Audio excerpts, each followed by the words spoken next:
नमस्कार दोस्तों, एक बार फिर से मैं भूपेंद्र कुमार सैनी आपके अपने YouTube चैनल ज्ञान विविधि संस्कृत में स्वागत करता हूं। जैसा कि दोस्तों हम पिछले वीडियो के अंदर भीलवाड़ा के पार्ट सेकंड को डिस्कस कर चुके थे, जो कि किसी टेक्निकल कारण से बीच के अंदर पॉज हो गया था। अब उसको हम तीसरे पार्ट में शूट कर लेंगे, ठीक है। तो आप ध्यान रखें, आगे हम जो पार्ट पढ़ते हैं भीलवाड़ा का, भीलवाड़ा जिला दर्शन।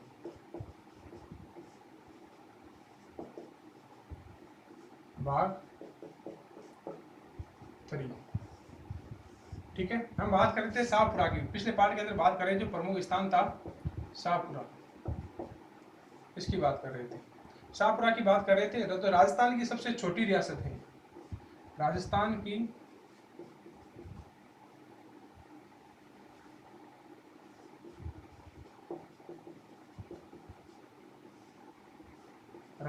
की सबसे छोटी रियासत थी स्वतंत्रता के समय।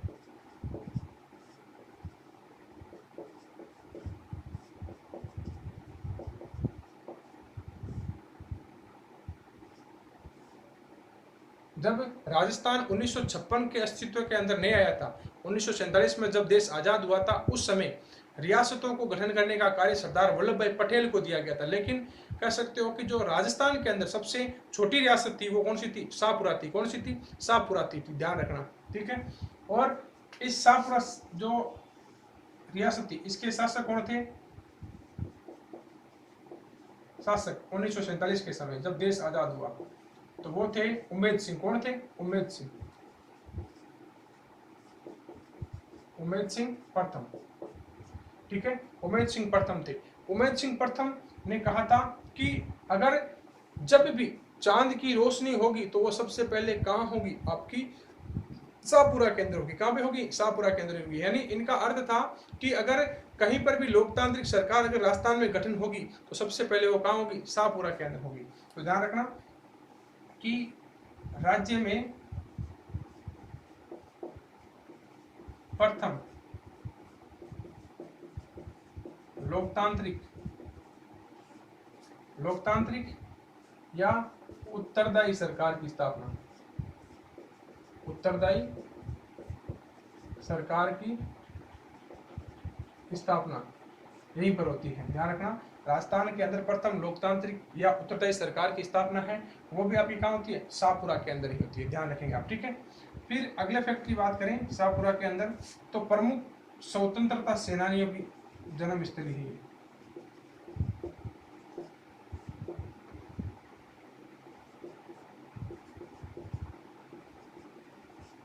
कौन कौन से देखिएगा?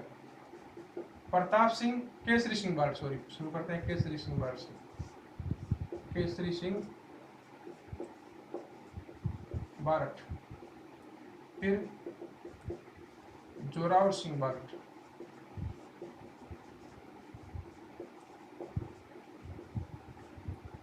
फिर प्रताप सिंह बारट,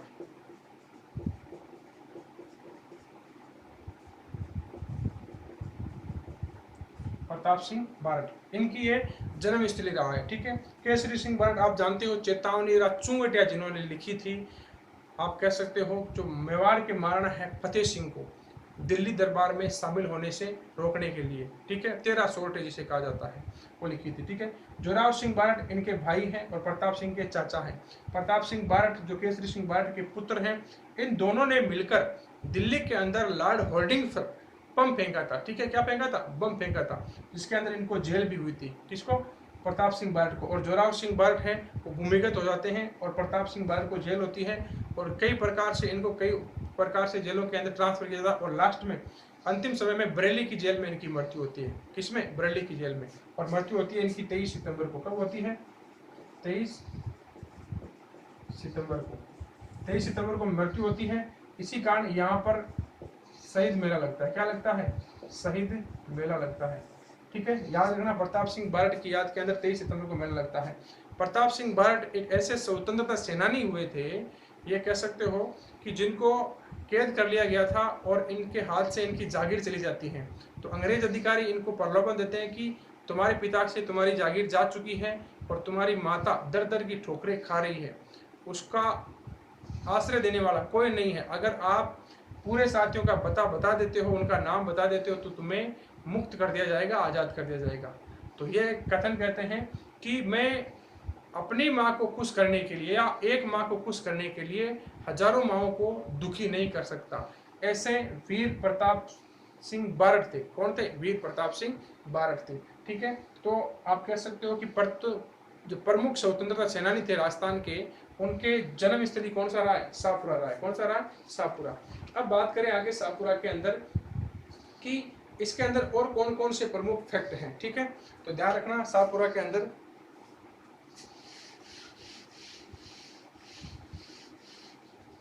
एक महोत्सव मनाया जाता है जिसे हम कहते हैं फूलडोल महोत्सव। फूलडोल महोत्सव ये कहाँ मनाया जाता है? ये भी शाहपुरा के अंदर है। कहाँ पे भाई? शाहपुरा के अंदर फूलडोल महोत्सव। और क्यों मनाया जाता है? जो रामसनेही संप्रदाय है इनका प्रमुख उत्सव है। किसका? रामसनेही संप्रदाय का प्रमुख स्थल है। इसके बारे में हम इस वीडियो जो ये भीलवाड़ा का पार्ट है, भीलवाड़ा जिला है, इसके अंदर बहुत बार बात कर चुके हैं फूलडोल महोत्सव की। तो आपको इतना ही ध्यान रखना है कि फूलडोल महोत्सव कहाँ पे? रामसनेही संप्रदाय, जहाँ इसे हम राम द्वारा भी, कहाँ पे स्थान ध्यान रखना? राम द्वारा। ये मान लो आपको भीलवाड़ा जिला नहीं दे या शाहपुरा नहीं दे, राम द्वारा या रामनिवास धाम याद रखना। ठीक है, बाकी चर्चा हम कर चुके हैं किसने इसकी स्थापना की, क्या चीजें वगैरह की थी। ठीक है, अब इसके अंदर बात करें कि शाहपुरा के अंदर 3 प्रकार के कह सकते हो जलाशय हैं। कौन कौन से हैं? एक तो है उम्मेद सागर। कौन सा? उम्मेद सागर। एक है अखंड बांध। कौन सा? अखंड बांध। और एक है नाहर बांध।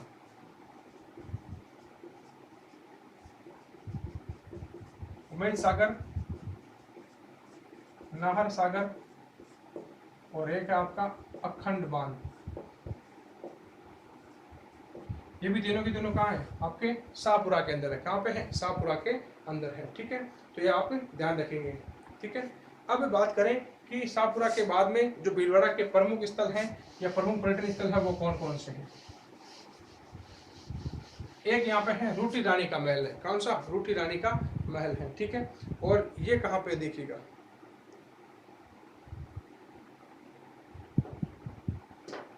रूठी रानी का महल की बात करें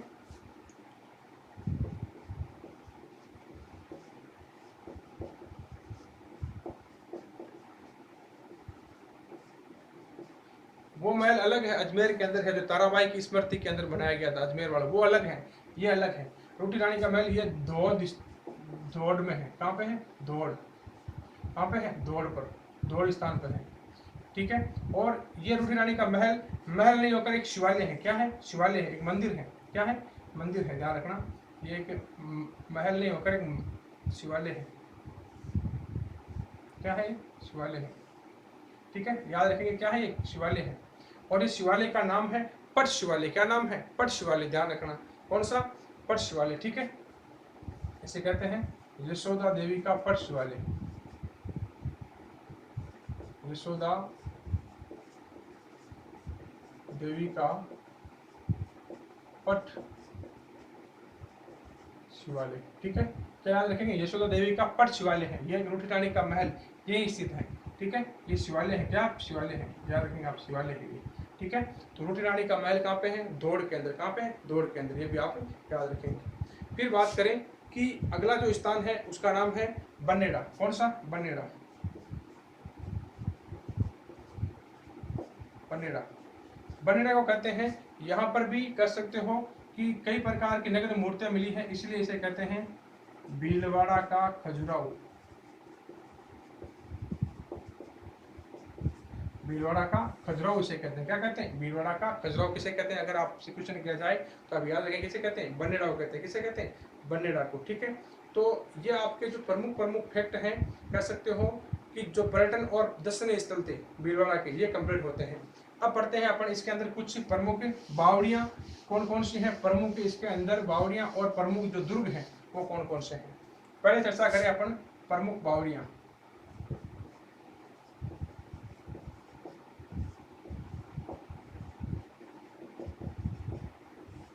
प्रमुख बावड़ियाँ, पहली बावड़ी की बात करें तो सीताराम जी की बावड़ी की बात करते हैं। किसकी? सीताराम जी की बावड़ी। ठीक है, सीताराम जी की बावड़ी की बात करें तो कहा जाता है कि सीताराम जी की बावड़ी के अंदर एक गुफा है, जहां पर जो रामसनेय संप्रदाय के संत रामचरण जी हैं, उन्होंने 35,000 से अधिक श्लोक लिखे थे या सूक्त लिखे थे। ठीक है, ध्यान रखना। भीलवाड़ा, इसके अंदर एक गुफा है, क्या है? एक गुफा, जहां संत रामचरण जी ने 35,000 से अधिक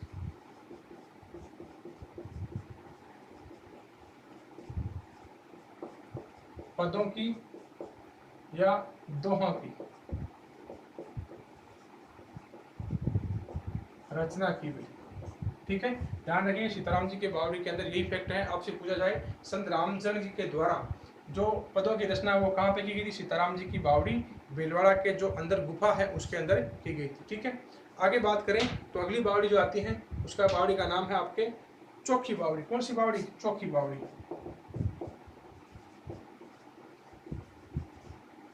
चौकी बावड़ी, तो याद रखना, नाम से थोड़ा आश्चर्यचकित हो सकते हैं। चौकी बावड़ी ये भी कहाँ पे है? आपकी भीलवाड़ा के अंदर है, और स्थान है आपका बनेड़ा। बनेड़ा, जहां पर मैंने बताया था भीलवाड़ा का शिवालय जिसे कहते, भीलवाड़ा का खजुराहो जिसे कहते हैं। ठीक है, अगली बावड़ी है बाईराज की बावड़ी। कौन सी? बाईराज की बावड़ी। बाईराज की बावड़ी, ठीक है, बाईराज की बावड़ी ये भी कहाँ पे है? बनेड़ा के अंदर है। कौन सी है? कहाँ पे है? बनेड़ा के अंदर। ठीक है, ये भी आप याद रखेंगे, बाईराज की जो बावड़ी है वो भी बनेड़ा के अंदर है। ठीक है, अब बात करें कि जो बाईराज की बावड़ी है बनेड़ा के अंदर, अब बनेड़ा के अंदर कह सकते हैं कि एक प्रमुख, कह सकते हो कि, चलो कोई दिक्कत नहीं, ये तो बाईराज बावड़ी। आगे जो बावड़ी आती है आगे इसके बारे में बात करेंगे। चमना बावड़ी। कौन सी? चमना बावड़ी। इसको ऊपर समझाता हूँ मैं आपको पूरा डिटेल में। ठीक है, चमना बावड़ी के अंदर फैक्ट है, थोड़े याद रखना आपको। चौथी जो बावड़ी है चमना बावड़ी, इसके अंदर फैक्ट याद रखना है। जो चमना बावड़ी है वो उमेद सिंह की एक चमना नामक गणिका थी। कौन थी? गणिका थी। उमेद सिंह फर्स्ट की जो चमना नामक गणिका थी उसकी याद के अंदर ये बावड़ी बनाई जाती है। और कहा जाता है जो चमना नाम की बावड़ी थी, जो चमना नाम की बावड़ी है वो चमना नामक गणिका के कहने पर उमेद सिंह के द्वारा बनाई जाती थी। और कहा जाता है कि जो चमना गणिका थी ये काफी दयालु स्वभाव की थी, उदार स्वभाव की थी। किस प्रकार से? कि जो भी इसके द्वारा धन कमाया जाता या जो भी इसको धन मिलता तो ये उस धन को गरीबों में बांट दिया करती थी, उन्हें भोजन खिलाने के अंदर उस धन को लगा देती थी। तो काफी उदार स्वभाव की थी। इसी उदार स्वभाव के कारण उमेद सिंह के द्वारा कहा जाता है कि तुम्हारी इच्छा क्या है? उनसे इच्छा पूछी जाती है तो उन्होंने कहा कि सभी के लिए, जब अकाल पड़ा था तो इस बावड़ी में कहते हैं इसका जल नहीं सूखा था। जब छप्पन अकाल पड़ा था तो इस बावड़ी का जल नहीं सूखा था। इस प्रकार से इस बावड़ी के फैक्ट आपको याद रखने हैं। ठीक है, तो चमना बावड़ी ध्यान रखना, ये कहाँ पे है? शाहपुरा के अंदर है। कहाँ पे है? शाहपुरा। ठीक है, शाहपुरा के अंदर। चमना बावड़ी की बात करें तो चमना नामक गणिका,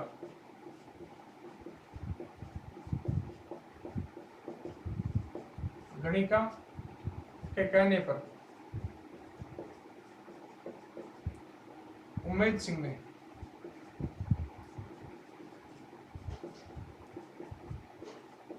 बनाया। ठीक है, ये उमेद सिंह की गणिका थी। ठीक है, और कहा जाता है इस बावड़ी का छप्पने अकाल पड़ा था उस समय भी इसका जल नहीं सोखा था बिल्कुल भी। ठीक है, तो पानी खत्म नहीं हुआ। ध्यान रखना, चमना बावड़ी भी कहाँ है? आपकी शाहपुरा के अंदर है। ठीक है, अब तो ये आपकी जो प्रमुख बावड़ियाँ थी ये हो चुकी हैं। अब आपको याद रखना है जो इसके अंदर प्रमुख थे जो दुर्ग है वो कौन कौन से दुर्ग है इसके अंदर। ठीक है, और चमना बावड़ी के बारे में ध्यान रखना है 3 मंजिला बावड़ी है। कितनी? 3 मंजिला। अब जो पढ़ते हैं प्रमुख दुर्ग कौन कौन से? प्रमुख दुर्ग आपको सिर्फ नाम याद रखने हैं और ज्यादा फैक्ट दुर्गों के नहीं मिलेंगे। ठीक है, पहला दुर्ग आप याद रखेंगे मांडलगढ़ दुर्ग। मांडलगढ़ दुर्ग, मांडल अलग है, मांडलगढ़ दुर्ग अलग है। याद रखेंगे मांडलगढ़ दुर्ग, ये भी कहाँ पे है? भीलवाड़ा के अंदर है। ठीक है, दूसरा बदनौर का दुर्ग। कौन सा? बदनौर दुर्ग, ये भी कहाँ पे आपका? आपका भीलवाड़ा के अंदर है। ठीक है, कौन सा? बदनौर दुर्ग। फिर आगे बात करें बनेड़ा का दुर्ग। कौन सा? बनेड़ा दुर्ग, बनेड़ा दुर्ग। चौथी बात करें हमीरगढ़ दुर्ग। कौन सा? हमीरगढ़ दुर्ग। और हमीरगढ़ दुर्ग का एक और नाम भी जिक्र होता है जिसका नाम है गढ़ बाकरोल। क्या नाम है? गढ़ बाकरोल। कौन सा? गढ़ बाकरोल भी इसे कहा जाता है। तो आपसे क्वेश्चन किया जा सकता है कि गढ़ बाकरोल कहाँ स्थित है, तो आप क्या बताएंगे? आप बताएंगे कि भीलवाड़ा के अंदर है। आपसे हमीरगढ़ दुर्ग के बारे में चर्चा की जा सकती है, बनेड़ा दुर्ग के बारे में की जा सकती है, बदनौर दुर्ग के बारे में की जा सकती है। जो बदनौर दुर्ग है वो चांदना के स्थित है, वंदना के स्थित। कहाँ पे? चंदना के अंदर स्थित है। चंदना या नाम आता है वंदना, वंदना, वादना के अंदर स्थित है। ठीक है, तो ये दुर्ग आपको याद रखना है। बनेड़ा जो भीलवाड़ा के अंदर है, हमीरगढ़ ये भी यहाँ स्थित है, गढ़ बाकरोल भी यहीं पर स्थित है। तो ये 4 प्रमुख दुर्ग हो जाते हैं यहाँ पर। ठीक है, अब बात करते हैं कि जो अन्य महत्वपूर्ण तथ्य हैं और दुर्ग इसके बारे में कौन कौन से तथ्य हैं उनकी चर्चा करते हैं भीलवाड़ा के अंदर। ठीक है, तो भीलवाड़ा के अंदर अन्य प्रमुख तथ्यों की बात करें, अन्य महत्वपूर्ण तथ्य,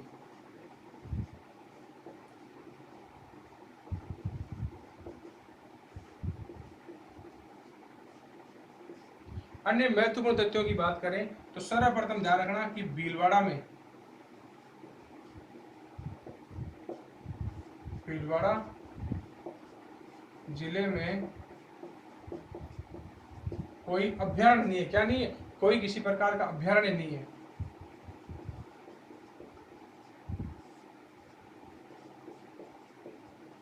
जिस प्रकार से आपके चूरू और बीकानेर में कोई प्रकार किसी प्रकार की नदी नहीं बहती, उसी प्रकार भीलवाड़ा के अंदर क्या नहीं है? कोई किसी प्रकार का अभ्यारण्य नहीं है। ठीक है, ये आप याद रखेंगे। ठीक है, फिर राजस्थान में सर्वाधिक पीतल के बर्तन, राजस्थान में सर्वाधिक जो पीतल के बर्तन हैं वो यही बनते हैं, तो पीतल के बर्तन हैं वो यहीं पे बनते हैं। ठीक है, ये भी आप याद रखेंगे। ठीक है, फिर इसे कहा जाता है राजस्थान की अब्रक नगरी, राजस्थान की अब्रक नगरी। और ये किस वजह से कहा जाता है ये भी ध्यान रखेंगे आप। राजस्थान की अब्रक नगरी, राजस्थान की अब्रक नगरी इसलिए कहा जाता है कि जो अब्रक है यहाँ, ये एक ऐसी धातु है, तापरोधी धातु है। कैसी धातु है? तापरोधी धातु है। तो इसको विद्युत उपकरणों में भी काम में लेते हैं। और इंपॉर्टेंट फैक्ट ध्यान रखना, अब्रक की ईंटें बढ़ती है जिसे कहते हैं तापरोधी ईंटें। क्या कहते हैं? तापरोधी ईंटें। तो तापरोधी ईंटों का कहा जाए कि तापरोधी ईंटें कहाँ पर निर्माण होती है, तो ध्यान रखना कहाँ पे होती है? आपकी भीलवाड़ा के अंदर होती है। अब्रक नगरी, अब्रक जो तापरोधी धातु है, आपके जो इलेक्ट्रॉनिक पार्ट्स हैं उनके अंदर भी काम आती है, और तापरोधी ईंटें भी यहाँ से बनाई जाती है। आप ये भी ध्यान रखेंगे। ठीक है, फिर बात करें जो यहाँ के सिक्के हैं, प्राचीन समय में यहाँ के जो सिक्के होते थे उस सिक्कों को कहते थे बिलाड़ी सिक्के। कौन से? बिलाड़ी सिक्के। याद रखेंगे, जो प्राचीन सिक्के होते थे इनको कहते थे बिलाड़ी सिक्के कहते थे। ठीक है, अब बात करें कि यहाँ पर एक प्रमुख कला है, कह सकते हो वस्त्र उद्योग संबंधी, बोडोल की छपाई।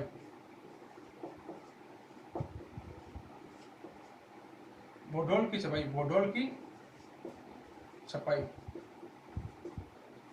ठीक है, बोडोल की छपाई की बात करें तो अभ्रक है, अभ्रक को रखकर कपड़ों पर जो छपाई की जाती है छिंपों द्वारा, उसे कहते हैं बोडोल की छपाई। और इसकी प्रमुख विशेषता है कि जो इसके बूंटे बड़े होते हैं वो दूर से ही चमकते हैं। क्या होते हैं? दूर से ही चमकते हैं। ठीक है, तो ध्यान रखना जो बोडोल की छपाई है ये अभ्रक,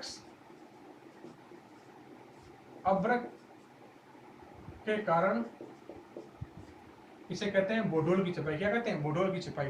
जो छिपे हैं वो अभ्रक को कपड़ों के ऊपर रखकर, ठीक है, अभ्रक से छपाई करते हैं। किससे छपाई करते हैं? अभ्रक के कारण, अभ्रक से छपाई के कारण, अभ्रक से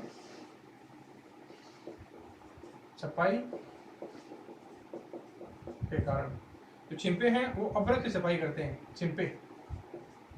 ठीक है, तो कपड़ों की छपाई करते हैं उसे क्या कहते हैं? छिपे कहते हैं। ठीक है, और इसकी मुख्य विशेषता है कि बूंटे हैं, इसके अंदर जो बूंटे होते हैं, बूंटे दूर से ही, दूर से ही चमकते हैं। बूंटे, तो बूंटे किसे कहते हैं? देखो बूंटे मान लीजिएगा, ये मान लीजिए कपड़ा है, किसी प्रकार कपड़ा है, ठीक है।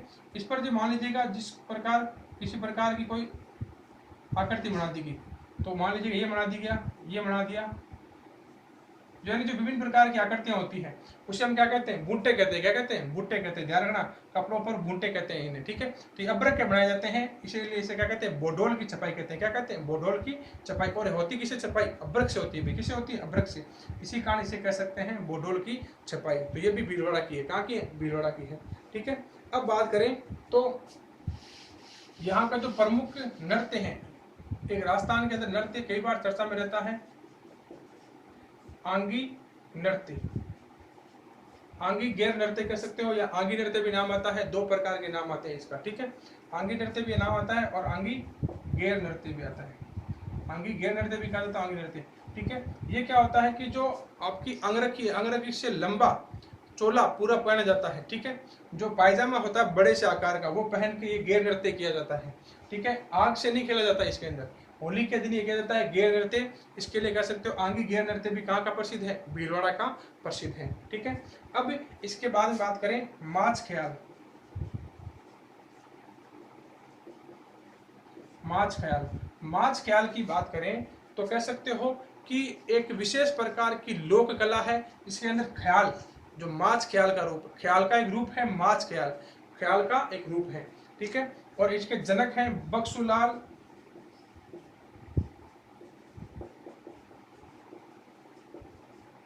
इसका नाम है, पूरा नाम आता है बक्सूलाल आपके खमेसरा। कौन सा नाम आता है, खमेसरा। बक्सूलाल खमेसरा इस माछ ख्याल के जनक हैं, ठीक है। यानी माछ ख्याल कहाँ की प्रसिद्ध है, भीलवाड़ा की प्रसिद्ध है। कहाँ की, भीलवाड़ा की, ठीक है।